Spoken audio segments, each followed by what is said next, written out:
Halo Sobat Wibu, kembali lagi bersama Sensei Story. Kali ini kita akan membahas sebuah film dengan judul Grave of the Fireflies. Adalah garapan sutradara Isao Takahata yang diproduksi oleh Ghibli Studio. Film ini dirilis pada tahun 1988 dan menyandang gelar film anime dengan cerita paling menyedihkan yang pernah ada. Dengan bergenre animasi drama dan perang, Grave of the Fireflies yang berdurasi 1 jam 29 menit ini menceritakan kisah tentang dua bocah yang bernama Seita dan adiknya Setsuko yang terperangkap dalam pertarungan pertahanan diri selama berbulan-bulan di Perang Dunia Kedua.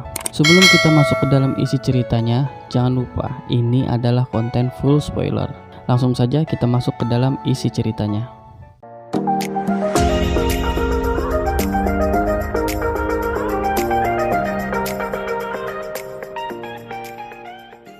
Film ini diawali dari tokoh utamanya, yaitu Seita, yang terbaring di pinggir stasiun kereta api dengan keadaan yang menyedihkan. Seita akhirnya mati sambil memeluk kaleng bekas permen buah. Petugas stasiun yang sedang membersihkan stasiun melihat Seita mati, menemukan kaleng bekas permen buah yang berisi abu di tubuh Seita. Petugas tersebut mengambilnya, lalu membuangnya ke rumput dekat stasiun. Dari kaleng itu muncullah kunang-kunang dan juga seorang gadis kecil yang hendak menghampiri tubuh kakaknya yang terkapar di stasiun. Tapi tidak jadi karena kakaknya sudah di belakangnya. Seita dan Setsuko menumpangi kereta api. Setsuko terlihat senang saat memakan permen buah dari kaleng. Keduanya melihat keluar jendela kereta api, melihat pesawat perang dari sekutu. Lalu dimulailah cerita dari masa lalu keduanya. Pada saat itu, Seita sedang mengubur bahan makanan sekutu, meluncurkan serangan dari udara. Ia segera menggendong adik kecilnya Setsuko. Ibunya mengingatkan agar mereka segera ke pengungsian dan meminta agar Setsuko menjadi anak yang baik dan penurut. Seita tak sempat membawa banyak barang karena serangan dari udara telah membakar rumah-rumah di sekitar tempat tinggalnya. Ia berlari bersama sang adik di gendongannya. Kota telah porak-poranda akibat serangan. Seita dan Setsuko akhirnya diungsikan ke bangunan sekolah. Akibat serangan itu, ibu dari keduanya terkena luka bakar yang sangat serius dan seorang petugas menyarankan agar dibawa ke rumah sakit. Namun sebelum dibawa ke rumah sakit, ibunya sudah meninggal dunia. Akhirnya, Seita pulang ke rumah bibinya dan merahasiakan kematian sang ibu dari Setsuko. Ia terus mengatakan bahwa ibunya sakit dan akan membawanya menemui ibunya saat keadaan ibunya membaik. Kehidupan Seita dan Setsuko di rumah bibinya berjalan baik. Lama-kelamaan, saat persediaan makanan semakin berkurang dan jatah beras dari pemerintah hanya sedikit, sang bibi menjual kimono ibu Seita untuk ditukarkan dengan beras dan membagi duanya dengan Seita.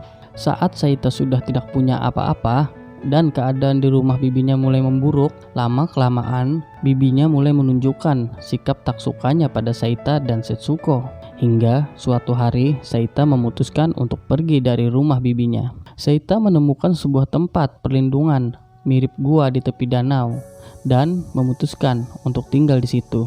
Di tempat tinggal mereka, banyak kunang-kunang yang dijadikan penerang mereka setiap malam. Persediaan makanan semakin habis dan para petani tidak mau lagi menjual beras. Karena kelaparan, Seita akhirnya mencuri dari ladang petani, namun ketahuan oleh pemilik ladang dan membawanya ke kantor polisi. Pada suatu hari, Setsuko mengatakan bahwa ia sakit perut dan merasa aneh. Setsuko jadi sakit dan tubuhnya makin kurus dan lemah. Seita membawa adiknya ke dokter, dan dokter tersebut mengatakan adiknya terkena malnutrition atau kekurangan gizi dan perlu makanan yang bergizi. Saat Seita pulang mencari makanan, ia menemukan adiknya pingsan di tepi danau dan mulai saat itu ia hanya terbaring lemah. Seita pergi ke bank untuk mengambil uang. Di situ ia mendengar bahwa Jepang telah menyerah dan kapal pasukan laut di mana ayahnya salah satu tentara tenggelam tanpa sisa, artinya sang ayah meninggal. Ia pulang dengan keadaan terpukul dan menemukan adiknya terbaring sambil mengulum kelerang yang dianggap permen. Setsuko juga mengatakan bahwa ia membuat nasi kepal untuk kakaknya, padahal yang dikasih adalah batu. Seita menyuap semangka ke mulut adiknya dan mengatakan akan memasak bubur dan telur. Di akhir cerita, Seita dan Setsuko duduk di bangku. Seita mengatakan, Setsuko sekarang saatnya tidur. Dan ia merebahkan kepalanya di pangkuan Seita. dan Setsuko menatap ke arah rumahnya yang telah menjadi kota besar dengan bangunan pencakar langit. Film ini mengajarkan banyak hal seperti apa itu melindungi, menyayangi, mendewasakan diri, dan cara bertahan hidup. Walaupun menampilkan animasi-animasi yang indah dan penuh warna, namun cerita film ini menampilkan kisah yang sedih. Film ini juga mengajarkan bahwa hidup dengan cara Seita dapat berarti kematian. Segitu saja teman-teman pembahasan film kita kali ini. Terima kasih untuk kalian yang telah menonton konten ini sampai akhir, dan terima kasih untuk kalian yang telah menanti konten dari Sensei Story. Wassalamualaikum warahmatullahi wabarakatuh.